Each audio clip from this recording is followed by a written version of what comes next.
संस्कृति, धर्म, विरासत, कला, राजनीति, नृत्य, स्वाभिमान, देश तथा अपराध और अपराधी, सबका नजर कर्म सिद्धि समाचार।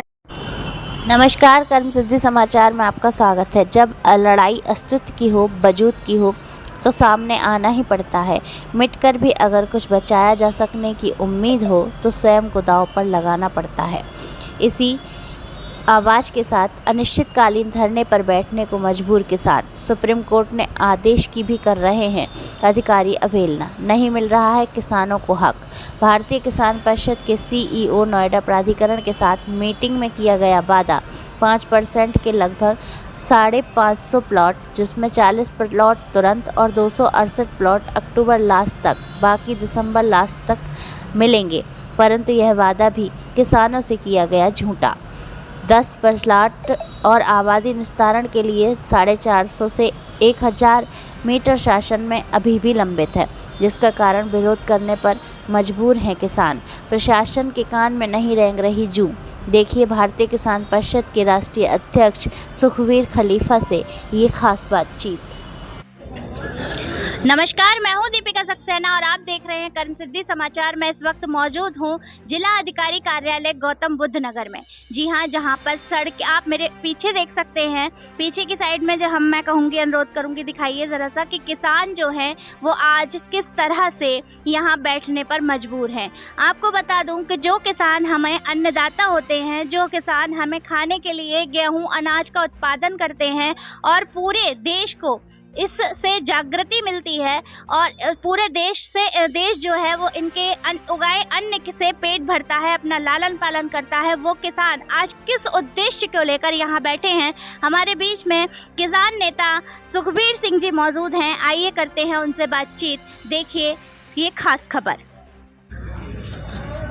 जी नेताजी, क्या डिमांड है जो यहाँ पर आज किसान जो है सड़कों पर उतरने के लिए मजबूर है? मैं बार बार देख पा रही हूँ, कभी किसान यूनियन टिकैत, कभी किसान यूनियन भानु, कभी किसान यूनियन किसी भी वेश में हो, A to Z रहते वो किसान ही हैं। क्या समस्या है कि जो आप लोगों को इस धरती पे अन्न उगाने की बजाय धरती पर बैठने के लिए मजबूर होना पड़ रहा है? बात मेरे मूल की है, सवाल मेरे अस्तित्व का है। इसी के लिए जद्दोजहद है। मैं भी अपने मूल को सुरक्षित रखना चाहता हूं। मेरे साथ कोई अनीति ना करे, कोई अन्याय ना करे, इसके लिए मैं पुरजोर कोशिश करता हूं। कल मेरी ड्यूटी नहीं थी और कल भी मेरी ड्यूटी नहीं रहेगी। मेरी ड्यूटी सिर्फ आज की है। जो हमारे साथी लड़ रहे हैं सब आज के लिए लड़ रहे हैं। Nations live on their past in their present for their future.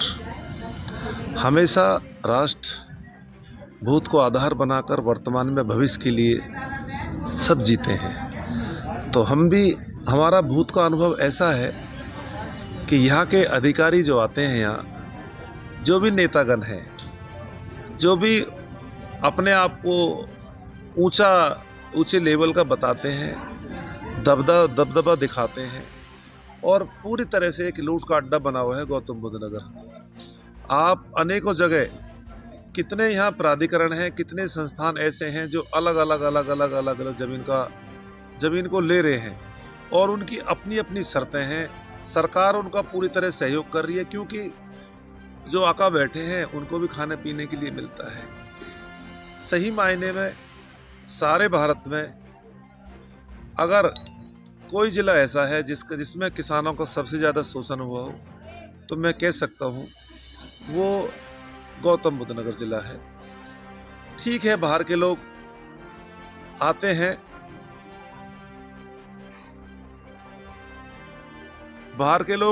हैं, आए हैं पहले भी। मैं ये नहीं कहता हूँ कि वो अच्छे हैं, बुरे, कैसे नहीं है।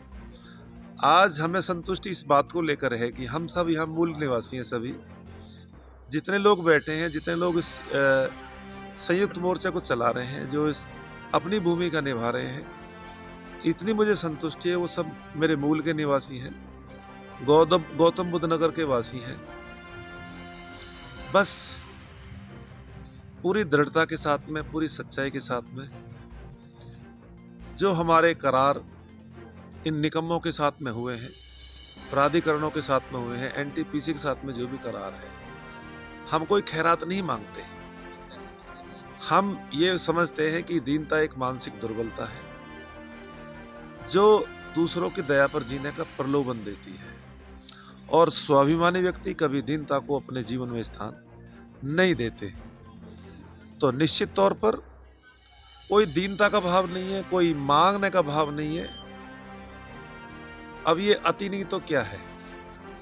आज नोएडा फल फूल रहा है, हमने पूरी सारी जमीन जायदाद सब दे दी इनको निकम्मों को।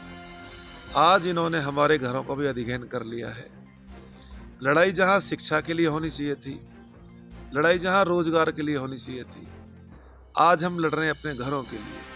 आज हम लड़ रहे हैं अपने 5% के प्लॉटों के लिए। आज हम लड़ रहे हैं समान रोजगार, समान मुआवजा के लिए। क्यों ना पहले आप देखते थे कि एक किसान जो अन्न उगाता था उसमें उसी का हिस्सा नहीं होता था, उसमें लकड़ी बनाने वाले का हिस्सा होता था, उसमें लोहे का काम करने वाले का हिस्सा होता था, उसमें सफाई कर्मी का भी सबका हिस्सा होता था उसमें। तो जो भूमिहीन लोग थे वो किसान के ऊपर आधारित थे, सभी इस धरती माँ के ऊपर पलते थे, तो उन भूमिहीनों को भी कुछ न कुछ मिलना चाहिए। आपने अभी जो करार की बात की, तो करार में क्या ऐसी जो इनकी शर्तें थी, क्या थी जो आपकी पूरी नहीं हो पाई? देखो जी, बात हम करते हैं 10% प्लॉट से। जी।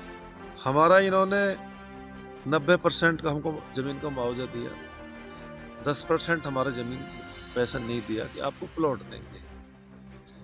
10% की जगह इन्होंने 5% दिया। हम कोर्ट गए, कोर्ट ने बोल दिया भैया 10% देना है, 64.7% बढ़ा हुआ मुआवजा देना है और 10% प्लॉट देना है। इन्होंने हाँ भरी, एक विज्ञप्ति जारी करी अखबार में कि भाई हम ये कोर्ट की आदेश को मानने को तैयार हैं, आप कोई आंदोलन मत करो, आप कोई धरना प्रदर्शन मत करो। हम कोर्ट के आदेश को, कोर्ट की जो गाइडलाइन है उसको हम मानते हैं, और हमारे ऊपर 10,000 रुपये का कुछ अतिरिक्त बाहर पड़ेगा। तो वो बिल्डरों से जो जमीन जिनको दी उनसे इन्होंने लिया भी पैसा। इन्होंने बढ़ा हुआ अतिरिक्त मुआवजा तो दिया, परंतु 10% प्लॉट, जो अतिरिक्त 5% प्लॉट था, उसके लिए मुकर गए। एक लड़ाई तो हमारी 5%। कुल मिला के मैं कहूँ कि न्यायालय की भी अवहेलना की गई। हाँ, क्या समझ रहे हो? न्यायालय क्या बोलता है? इनको सुप्रीम कोर्ट की आज तक इतनी कोई बेकार, इतनी घटिया टिप्पणी किसी भी संस्थान के खिलाफ नहीं करी जितने इन संस्थानों के खिलाफ करी है। उन्होंने बोला है कि नोएडा एक भ्रष्टाचार का अड्डा है, और जो प्राधिकरण है उसके आंख से, नाक से, कान से भ्रष्टाचार टपकता है। शर्म आनी चाहिए, लिहाज आनी चाहिए। तथाकथित पढ़े लिखे बुद्धिजीवी, कलम के सिपाही तरह तरह की गलघोंट नीतियां बनाकर आम आदमी को लूटने का काम करते। मैं लानत भेजता हूं ऐसे लोगों को। कैसे पढ़े लिखे लोग? शिक्षा हमेशा से एक शिक्षित व्यक्ति जलता है और समाज को प्रकाशित करता है, समाज को उजाला देता है। भगवान, क्या मैं शब्द बोलूं? मेरे पास कोई घटिया शब्द नहीं है, कोई मुंह से कुछ ऐसा वैसा निकल जाएगा। मैं अपनी मानवता को खोना नहीं चाहता। दर्द अपने हाल से तुम्हें आगाह क्या करूं, जब सांस भी ना ले सकूं तो मैं आह क्या करूं। नेता जी, आप लगातार जो है इस संघर्ष में लगातार जुड़े हुए हैं और लगातार आप इस संघर्ष को कर रहे हैं। आपको कहीं से कोई आश्वासन ऐसा मिला जो कि आश्वासन ही दिया गया है अब तक, कहीं से आपको उसकी पूर्ति की आशा दिखती है? सही मायने में आज तक मिली है तो तारीख, मिली है तो तारीख, तारीख पे तारीख, तारीख पे तारीख।